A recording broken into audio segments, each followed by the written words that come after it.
Well, once again, it's that time to react to something Nostalgia Critic. And yes, that's right. The next Nostalgia Critic video that I'm reacting to is his review of the first installment of Cloudy with the Chance of Meatballs. Yes. Man, Cloudy with the Chance of Meatballs.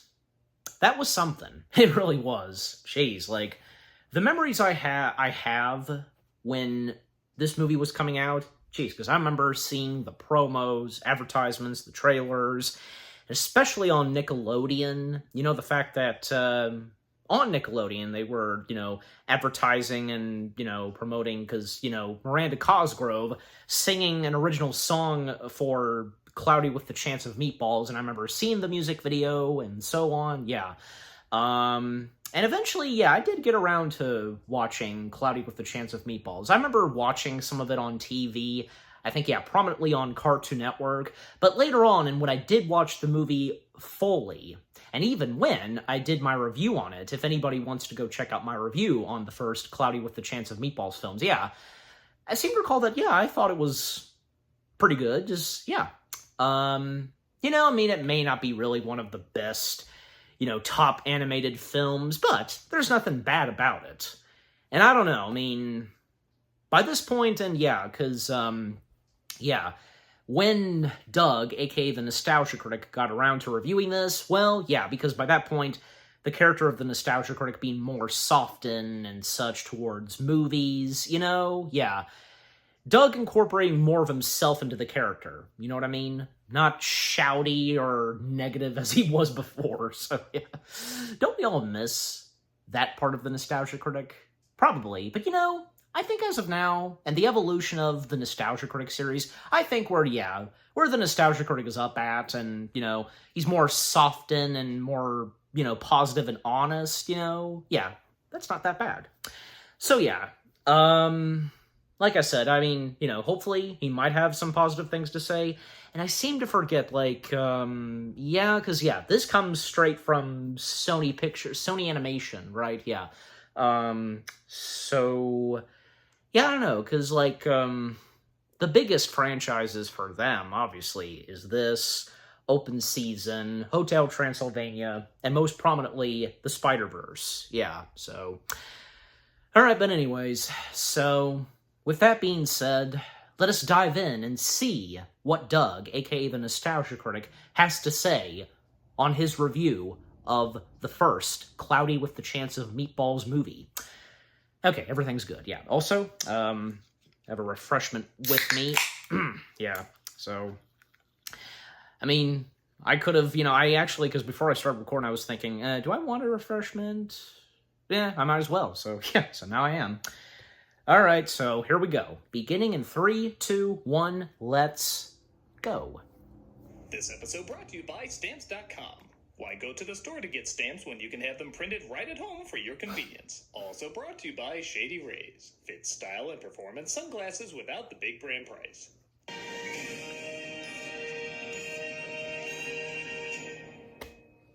Alright. Yeah, this being kind of an early Nostalgia Critic video and the intro long, but when I've seen the Renegades start the reaction to Nostalgia Critic videos, and every time the Channel Awesome logo shows, Nate, it just I guess the blasting of it, I don't know, but yeah, just playing along.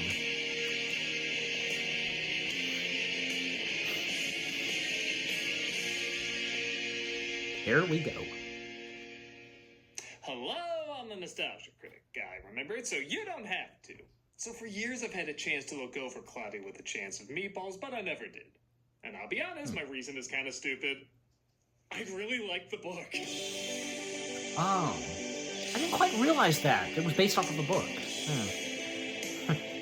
Okay, it's no Dr. Seuss or Shel Silverstein, but the idea of a town that rains food on it was just so imaginative, and I never forgot the imagery that it created. It barely even had a story. It was just someone talking about this strange town where this happened, and that was all it needed. So when I saw the trailer for the movie that looked like a very generic animated film, I just didn't have any interest. But then I found out the people who made these were behind it, and oh yeah, just thinking even more how cool Solo could have been. Released in 2009 and directed by Phil Lord and Christopher Miller, people have been telling me for a while this movie is far better than it looks. And that's good, because it looked like a lot of forgettable animated flicks that came out the year before. Not that there weren't any good The open animated season movies being made, sequels. but for a bit of time, it just felt like there were a lot more bad ones, and this was going to be forgotten very quickly. But not only is this film still being talked about years later, but it did well at the box office, earned a sequel, and even got its own TV show. Yes. But, are you sure? Because it looks Yeah. bad. It looks really, really bad. I guess I can't judge a book by its cover. Except, like I said, this book, that's a pretty engaging cover and title. So let's finally check this flick out and see what all the fuss is about. Okay. This is me judging you if this turns out to suck. Cloudy with a chance of meatballs. It didn't really suck, but, I'm sure you know. Bullshit, if the CGI crisis has taught me anything, it's the director's film and no one else. We open with a character named Flint, played by Bill Hader, who explains how he never quite fit in. What is the number one problem facing our community today? For you, again, probably this. Crayon shoe! He seems to be making inventions that don't quite work. Yeah, really thinking outside the box with that one. That does lead to a pretty funny line. I wanted to run away that day, but you can't run away from your own feet. Combining science with Zen riddles. Okay, maybe you are thinking a little bit outside the box. He gets encouragement from his mom, as well as an early gift of a lab coat. The world needs your originality, Flint. You just have to grow into it. And I know we're not even 3 minutes in yet, but she's dead, isn't she? It had been almost 10 years since Mom died. Okay, there's other books out there aside from this, you know. But okay, here's the thing. For every tire cliche, there's usually something new and inspired around the corner. Like, I love how one of his inventions is rat birds. Like, why would he make that? Rat birds. Yeah, who would? When he says the town he lives in is literally located under the A in Atlantic. This movie was really clever, though. It would literally be under the A. Like, maybe somehow there's giant letters over the Atlantic Ocean, and that's why it's called the Atlantic Ocean. But still, this is pretty good. Until the day the Baby Brent Sardine Cannery closed for good. The town is in trouble because all they're known for is sardines, but literally a paper announces sardines are gross and their economy tanks, forcing them to eat the sardines themselves. That's already 3 really inventive elements against 2 overused elements. Mathematically, this film should work out. Steve. Can I count on your help? 10. With his spray shoes still on and his failed talking monkey experiment named Steve by his side, he uses his running He jokes never to found a make way to machine that get can turn rid water of those into food. shoes. Steve, keep working. Oh no, joke, Neil Patrick Harris was considered for Flint, but he thought Steve, the monkey, was a much more interesting character. Hungry. How wise. Hungry. The backstory for this He film is, kind weirdly of. as funny as the film itself. Don't you think I don't know if I it's should use the time word to kind build of, this but yeah. inventing thing? I'm just saying. James Caan plays Flint's dad, who again gets the classic trope of the disapproving father who thinks his son is wasting his time. I'm sorry, son. Ouch. No more inventing. Dad, I know I can do this. I swear, give me another week and I'll invent eyes for you. He has eyes, but, we sometimes see them. Entire town budget on the thing that is under this tarp. Bruce Campbell plays the town mayor. Okay, this might have the most random cast since Ants. And again, I'm thinking the little details, like the outline from the blue screen, they clearly couldn't Now the keep fact out we very also well. have Mr. T in this. Andy Samberg plays the grown-up mascot baby named Brent.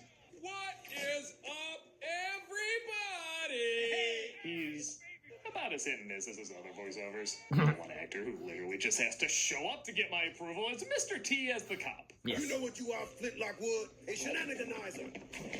A tomfool. You already got the good job, you're here, you immediately make this movie better award. In fact, it might be the 3rd or 4th one. Oh? Speaking of which, an intern is turned into a reporter named Sam Sparks, played by Anna Faris, who's sent to their small town to cover a major event. Hello, Sam Sparks. I'm America. It's Swallow Falls degrees, and well, let's just go to the mayor. Man, she can barely talk. This job isn't for her. She should go into politics. This event is a sardine theme park, and Flint plans to unveil his new invention there, but of course, something goes wrong.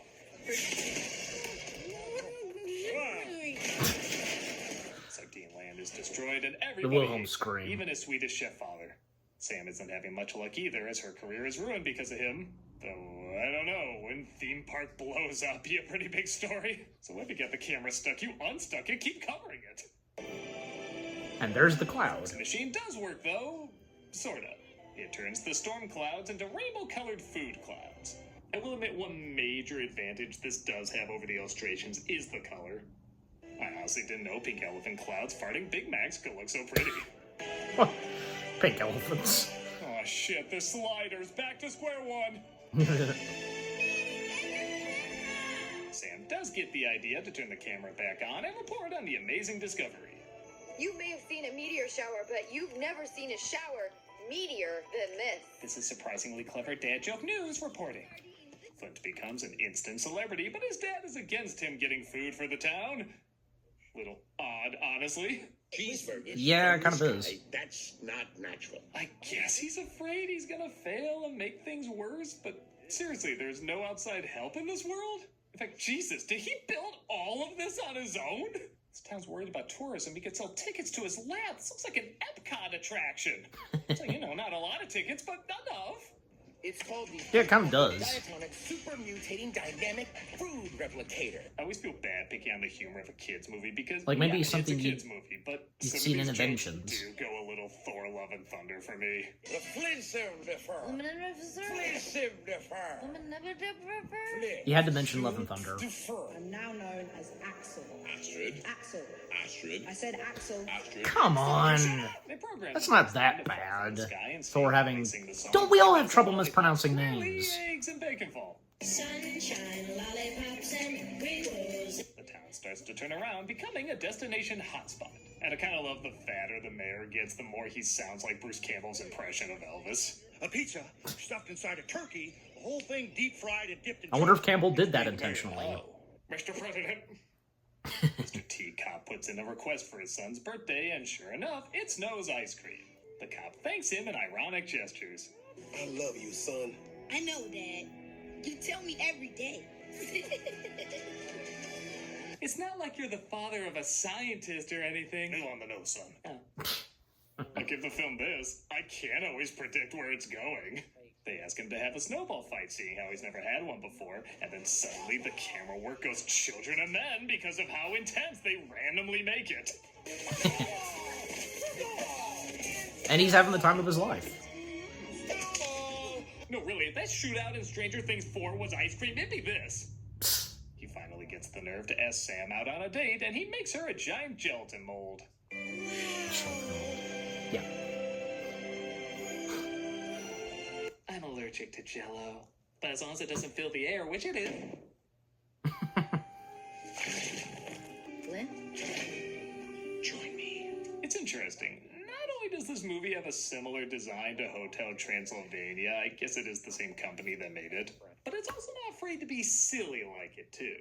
Yeah. I know it sounds odd because, again, kids' movie, they're supposed to be silly, but you'd be shocked how many children's movies more want to ride what's popular rather than let something be pointlessly goofy. And I feel like this film is allowed to explore that whenever it wants. Also, while I always remember the design of the Jell-O mold in the book, seeing the inside of the Jell-O mold really is taking it to the next level. What he builds in there, though, could be seen as horrifying. That aquarium, that Venus de Milo with your face on it next to a Michelangelo's David, that also has your face. I don't know what YouTube age restricts anymore, so I'm just gonna also make those her face. Viscoelastic polymer made of polypeptide chains. Would you eat it? I mean, it tastes good. She reveals how when she was younger, she was a nerd too. And in a pretty funny twist on the late 90s, early 2000s teen movies, making her look dorkier with only glasses and a ponytail actually makes her more attractive to Flint. You were okay before, but now, you're beautiful. I always knew you were half the designs of the Emoji Movie. Okay, then commercial break. Okay, and I assume... But seriously, stamps. Roll. Okay. So, fast forward to the sponsor. Okay. And timeout, of course. Okay. All right, so, yeah, we're up to 14 minutes and 26 seconds into the video, the review of Cloudy with a Chance of Meatballs. So, yeah, what Doug's talked about so far up to this point, yeah. Well, I mean, so far seems to give it some positive things, and, you know. And yeah, another thing is, I didn't quite realize that, yeah, Cloudy with a Chance of Meatballs is based off of a book. That I did not really know of that much. And some things that Doug did point out, like, yeah, like, the father, like, he still disapproves, and after what his son did, like, it's amazing, and now the town loves him? Like, yeah, I mean, you'd think that probably because he thinks that his son might, screw something up, or, you know, could lead to something bad. Probably, but still, you know. And, yeah, and also, what Doug said, because Neil Patrick Harris was offered for the role of What's-Him-Face. I know Doug especially has said the main character's name a dozen times, but I can't remember it. Yeah, my point being is that Neil was offered that role, but he found the voice role of Steve more interesting and fascinating. And yeah, I don't blame him, because I think it's obvious that Steve, he's definitely one of those characters that's a fun character and, you know, memorable and such. Besides, Steve definitely is one of the comic reliefs and one of those sidekick characters in the realm of animation that, yeah. And yeah, and also because, yeah, because some of the jokes that Doug did so far are pretty funny. But, yeah. And also, to comment on what Doug said, you know, because if, you know, YouTube age restricted, yeah, because, you know, YouTube can sometimes be a pain, especially since, you know, sometimes controlled by the bots, you know? Good God. Has that not been taken care of by now? Just, I don't want to go into full detail on that, but, you know, just, I don't want to dwell on it, my point being. But, yeah, but, I mean, he still did it anyways, so, you know, it's almost like, say, how, okay, for some reason, when it came to, say, his review of Indiana Jones Dial of the Destiny, he apparently could not say the word Nazi in his review. So he had to, like, say YouTube or whatever. Like, when did that happen? It's like, what's wrong with, like, because in the movies and in Indiana Jones, what's wrong with establishing them, especially when it comes to, say, Indiana Jones or Schindler's List? Need I go on? Just, yeah, some of the best films that have the Nazis, you know what I'm saying? Just, yeah.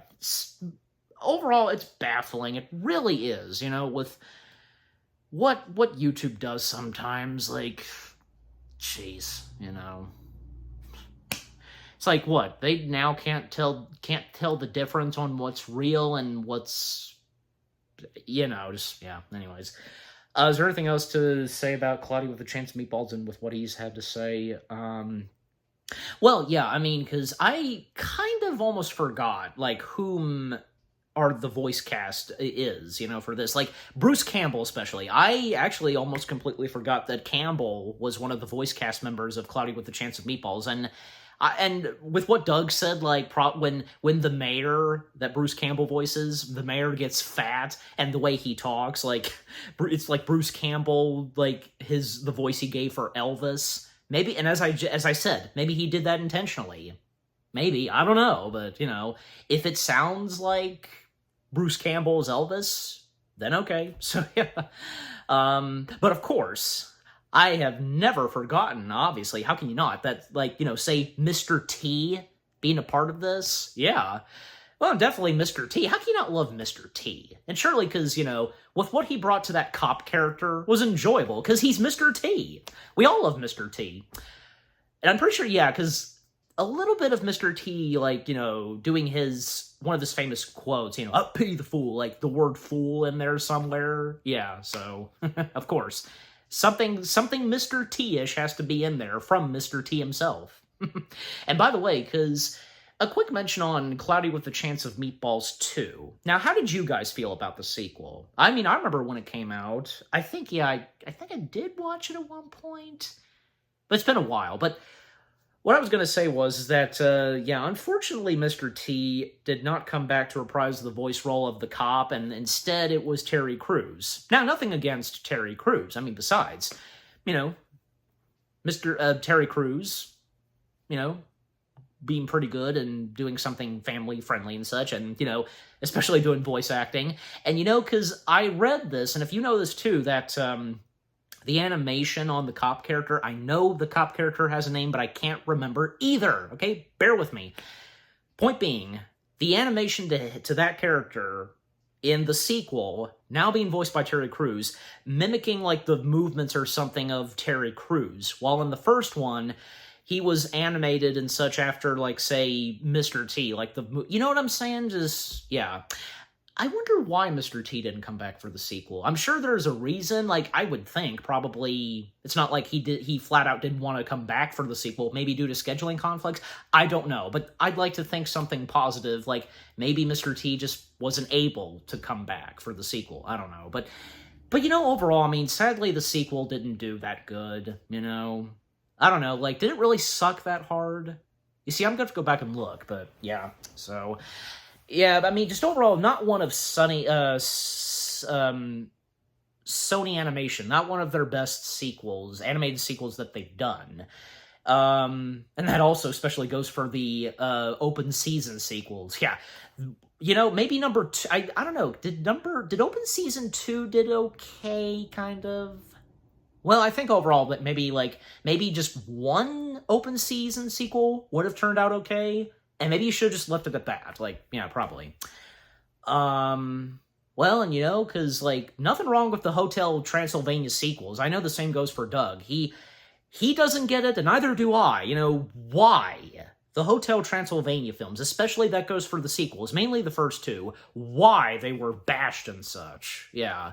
Because, yeah, I'm glad that Doug feels the same way, too, when he talked about Hotel Transylvania 1 and 2, where, you know, he finds them funny and hilarious. When he talked about Hotel Transylvania 1 and 2, and when he was doing something Adam Sandler, a top 11 list, yeah, and that was before Hotel Transylvania 3 had came out, so, yeah. And I forget how he felt. If he had anything, I think he did, yeah, I have to go back and look to see what he had to say on the next two Hotel Transylvania films, yeah. But luckily, you know, very later on, because, well, you know, a good sequel from Sony Animation, yeah, the first Spider-Verse sequel, now that turned out pretty good. That turned out excellent. Maybe, like, probably right there up to, say, the first Spider-Verse film, but, alright, anyways. Alright, but I think I've pretty much said what I've had to say so far, so let's get back to the video. Time in, so...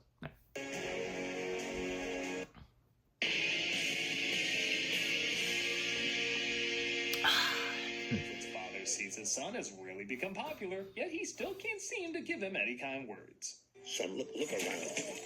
I'm not sure this is good for people. I mean, this could end world hunger. Countless charities will be out of a job, selfish. They have a fight and discover his father is still not able to communicate with him. The invention does start to go haywire, though, and he tells the mayor the food is going to start mutating. Everyone's gonna love these new portion sizes. Whoa! That's a gif on a BJ site somewhere. Oh, God. The mayor advises him to ignore the problem, and the following day, Sam tells him he might be making a mistake. What if we've bitten off more than we can chew? Why can't you just be happy for me and go see the weather or something? Why can't you be happy for my arc, which I'm sure is not going to have any curves in it? Yeah, he kind of goes too douchey too fast there, but again, every meh moment is followed by something pretty cool. And a spaghetti NATO looks pretty great. Yep. Well, this is going way past a chance of Meatballs. For whatever reason, this line really cracks me the hell up. Oh, Sam, hey! We love a good storm over here, but you look like a nerd. I mean, you can look like a nerd on cable news, but we draw the line at actually talking smart. And just when you think this film is going to get too serious with the cop's son being injured. How is he, Doc? He's in a food coma. Food coma. This movie, thank God, says, yeah, we know, we're a comedy. Yeah. The son does wake up, but Sam reports the food storm is going to get even bigger, cooking up the rest of the world. Flint accidentally destroys the computer to stop the machine, and even his father's words of discouragement can't help now. When it rains, you put on the coat. That was literally just 2 minutes of him feeling bad. Scenes like this usually go on forever. It's usually a fair chunk of the third act, but when this movie does an overused cliche, it does the cliff notes of the cliff notes, and I am very thankful for that. And this isn't the only film to do The rest of the that. world goes into stir-fry chaos. Flute tries to make a big speech to win everyone over, but it doesn't work. However, everyone will naturally listen to a speech from Mr. T. I know Flint Lockwood made the food, but it was made to order. And now it's time for all of us to pay the bill. Couldn't even get a I pity the food in there. Don't act like you're above it. They all fly into the storm, including Andy Samberg, because... And he's shirtless. I don't know, we paid for him. And it looks like everything literally boils down to a giant meatball. Water goes in the top. A food hurricane comes out the bottom. I didn't think it was possible to make a meatball intimidating, but that thing's pretty scary. I know I make fun of the Langoliers for looking like meatballs, but if they literally cut to this meatball in that film, I'd find it more frightening. Yeah, the lighting on it especially. Molecular structures been genetically engineered to protect You could literally just say it's magic. We don't care. Just seeing food eat people is a pretty great turnaround. Can you imagine? The pizza's chasing us? After he loses the kill code, the fate of the world depends on his dad simply emailing him the code to his phone from a computer. Which, of course, he doesn't know how to do. Use the mouse to drag it. Drag it across the desktop. He doesn't... I belittle your lawn care. That's something people my age are really good at. He has no idea how to use the mouse, like... A bunch of cooked yet somehow alive chickens hunt them down. Yeah, and what happens to him when he's, you know... Seriously, it's kind of something out of a horror film. And Brent gets swallowed by one. But then, yeah. Okay, I know it's a chicken, but he is admittedly walking around wearing a corpse. Again, adding on top of the book, it isn't just a town that food rains on, it's the rest of the world. And as you'd imagine, it makes for some funny visuals with giant landmarks. Yep. And this. You are about to be crushed by a giant corn. Literally. That looks like it's not racist. Good job, 2009! Yeah, how is That it? allergy and gets stabbed with peanut brittle, resulting in the touching, but also pretty funny sequence. I like you, okay? Like as a friend? Like you. This is like watching a romantic moment with an Oompa Loompa cosplaying as sadness. It's a pretty damn good bit. He cuts the line, though, and I have to admit, it's Doug is impressive so how good with that everyone stuff. gets something to do in this climax. Even the monkey takes out these Twilight Zone references. Nice that Steve gets a moment. PH made much more an impact in this than in Matrix Resurrections. Jesus, even the spray-on shoes are important in this. Yep. Found something good in it, you know, to use. But unfortunately, it looks like it did with Flint inside. Flint. I'm sorry. I guess he's never, ever... Don't look at the recommendations! Ever coming back. He is. No, he makes it out just in time as the ratbirds fly him to safety. Okay, even signs would say this all seems a little too predestined. Look, when you cast your line, It's pretty clever how his dad still can't find the right words, so they use the monkey translator to hear what he's really thinking. I'm amazed that someone as ordinary as me could be the father of someone as extraordinary as you. And I like, too, that he does say something on his own. I don't know if it would have worked if the sentiment was literally phoned in. I love my son. I love you too, Dad. Our two lovebirds hold their breath to kiss, which I'll be honest, I'm not sure I fully got from before. Is it the only way the animator can get his lips past the Snoopy nose? And the film wraps up. So that was Cloudy with a Chance of Meatballs. It's not these, but it's pretty decent. Yeah. I can't say every It is joke decent. works, and when one doesn't, it can be a touch annoying, but I'd say about 2/3 of them work, and they do balance out well with the great imagery. I like they do take advantage of this idea as a movie, and even expand on it beyond just a small town where this happens. The characters aren't amazing, but I do enjoy them enough to watch an entire film with them. And there's a good message about the wrong failure being the right tool at a different time. Yep. It's about half for kids and half for adults, and I don't think that's a That's bad good. thing. Because every time a moment for children pops up that you might roll your eyes at a little bit, a really funny moment for grown-ups will appear right after. And with either one, there's gotta be a lot of imagination involved. It's much better than I thought it would be, and I am glad people encouraged me to check it out all these years later. It's not a perfect movie, but seeing how Lord and Miller would have a few of those in the future, a decent one is more than enough. Yep. Well put, Doug. I'm a nostalgia critic guy, remember? So you don't have to. Right. See you in the next one, Doug. Steve. Yeah, seems fitting to end off with a quote from Steve. Hey everybody, this month for Cameos for Charity, we're doing Wounded Warriors Family Support. Okay. The charity shout-out as always. Okay. Alright. Get a quick drink.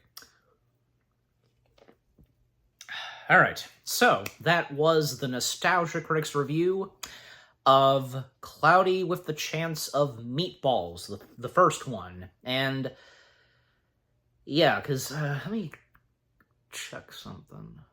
Okay. Yeah.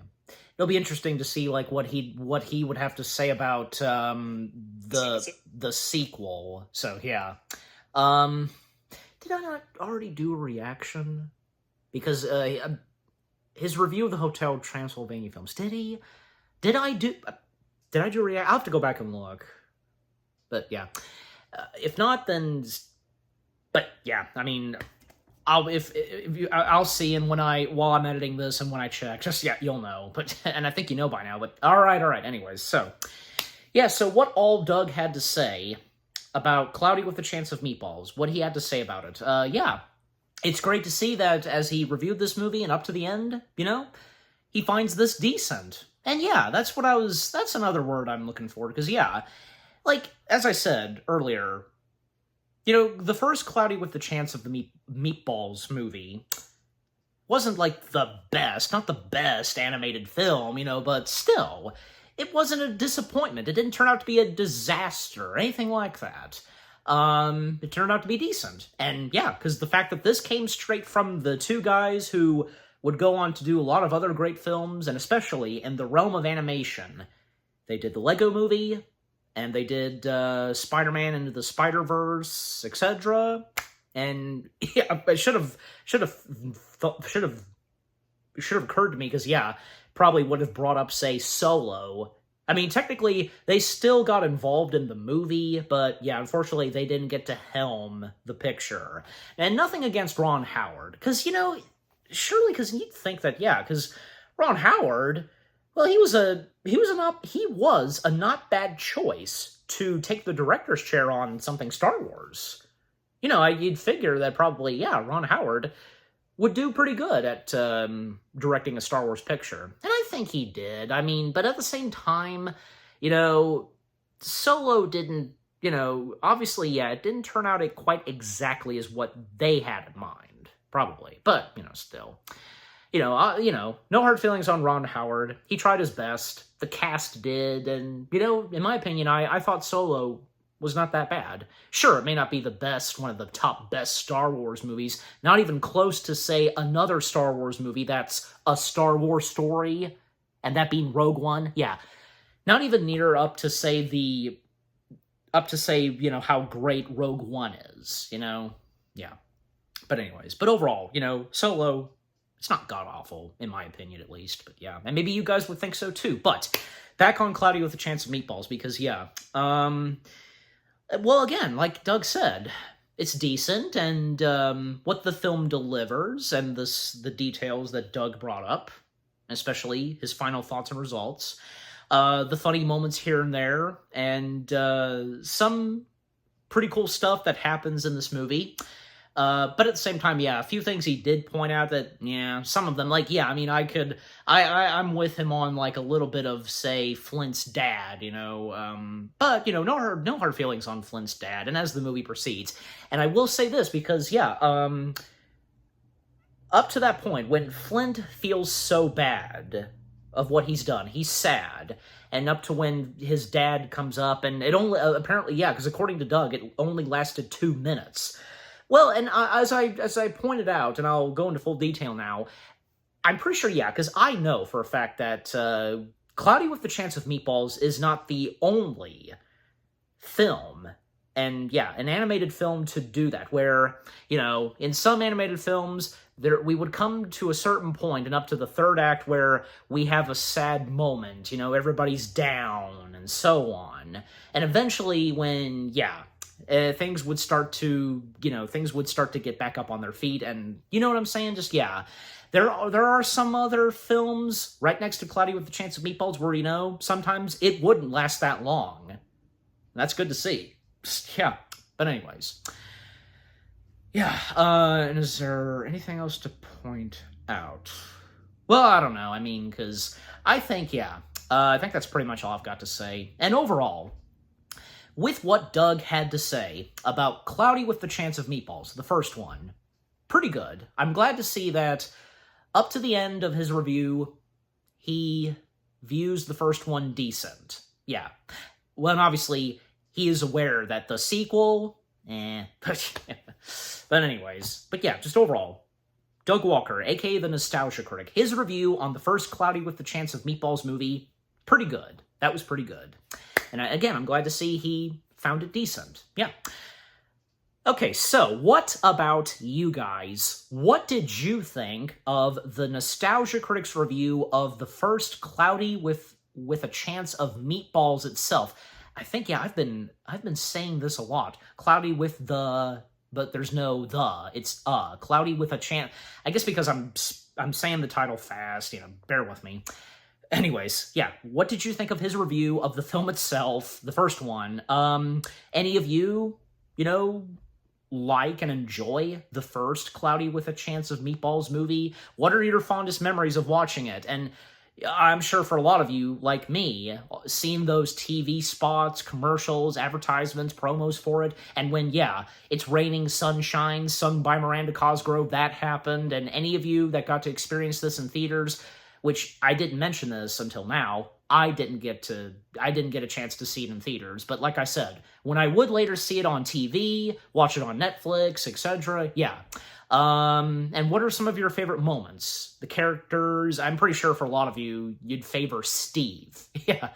But just, overall, what do you think of the Nostalgia Critic's review of Cloudy with a Chance of Meatballs itself? And also your favorite moments? Did you get good laughs and jokes? Yeah. And with what I've had to say, my reaction to it, and what did you think of my reaction? Leave comments and give this reaction video a like, as always. And so, with all that being said, thank you very much for watching. I hope you guys enjoyed my review of Cloudy with a Chance of Meatballs, the Nostalgia Critic's review of it. More reaction videos, I almost said review. More reaction videos are coming your way. They're going to be awesome. Keep looking forward, and I'll see you guys in the next video /reaction. Take care, and peace out.